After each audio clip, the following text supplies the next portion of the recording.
السلام علیکم ورحمۃ اللہ وبرکاتہ۔ امید ہے کہ آپ سب لوگ خیریت سے ہوں گے۔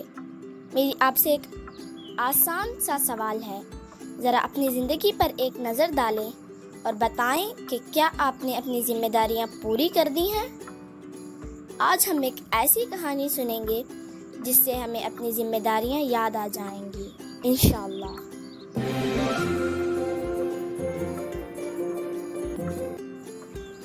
خلفائے راشدین رضی اللہ تعالی عنہم اپنے ذمہ داریوں کو سمجھتے تھے، اس لیے ان کے دور خلافت میں حکومت کے انتظام بالکل اسی طرح کا تھا جیسے اللہ اور اللہ کے رسول صلی اللہ علیہ وسلم نے فرمایا تھا، مگر بعد کے لوگوں نے آہستہ آہستہ اپنی ذمہ داریاں بھلا دیے، وہی طریقہ اختیار کر لیا جو دوسری قوموں کے بادشاہوں کا تھا۔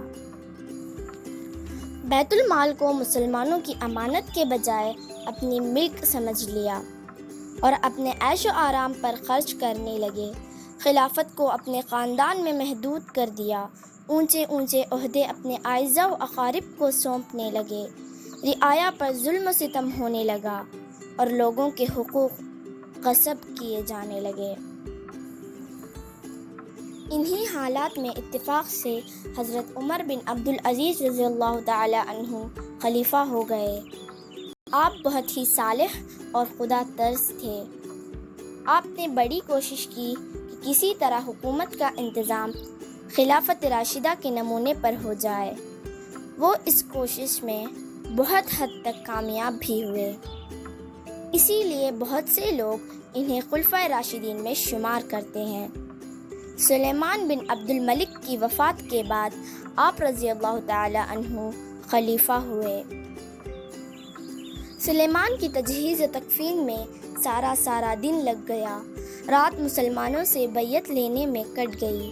24 گھنٹوں کی مصروفیت اور رات بھر کی بے خوابی سے آپ رضی اللہ تعالی عنہ کی طبیعت کچھ بھاری ہو گئی۔ دوسرے دن فجر کے بعد ارادہ کیا کہ تھوڑی دیر آرام کر لیں۔ اتنے میں ان کے صاحبزادے آ گئے۔ انہوں نے پوچھا، ابو میاں کیا ارادہ ہے؟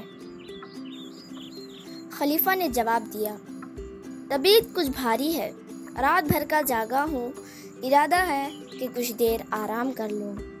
تو اس پر ان کے بیٹے نے کہا، پوری ملت کی نگاہیں آپ پر لگی ہیں اور آپ آرام کرنے جا رہے ہیں؟ کتنے حقداروں کے حقوق غاصبوں نے ہڑپ کر لیے ہیں، سب اس توقع میں ہیں کہ آپ انصاف کرائیں گے، انہیں ظالموں کے آہنی پنجے سے چھڑائیں گے، اہل حق کے حقوق دلوائیں گے، ان کے معاملات نمٹائے بغیر آپ سونے جا رہے ہیں؟ خلیفہ نے کہا، بیٹا رات بھر جاگنے سے طبیعت مقدر ہو رہی ہے، تھوڑی دیر آرام کر لوں، ظہر کے بعد سارے معاملات نمٹاؤں گا۔ تو ان کے صاحبزادے نے کہا، کیا آپ کو یقین ہے کہ اس دوران آپ کو موت نہیں آ سکتی؟ اگر خدا نخواستہ آپ سوئے کے سوئے رہ گئے تو ان ذمہ داریوں کے بارے میں حشر کے دن آپ کیا جواب دیں گے؟ خلیفہ نے بیٹے کی یہ باتیں سنی تو فرط محبت سے انہیں لپیٹ لیا اور اپنا آرام چھوڑ کر فوراً معاملات نمٹانے کے لیے چل کھڑے ہوئے۔ دیکھا کس قدر صحابہ رضی اللہ تعالی عنہ کو اپنی ذمہ داریوں کی فکر ہوتی تھی۔ آپ بھی سوچیں، کیا آپ نے اپنی ذمہ داریاں پوری کر دی ہیں؟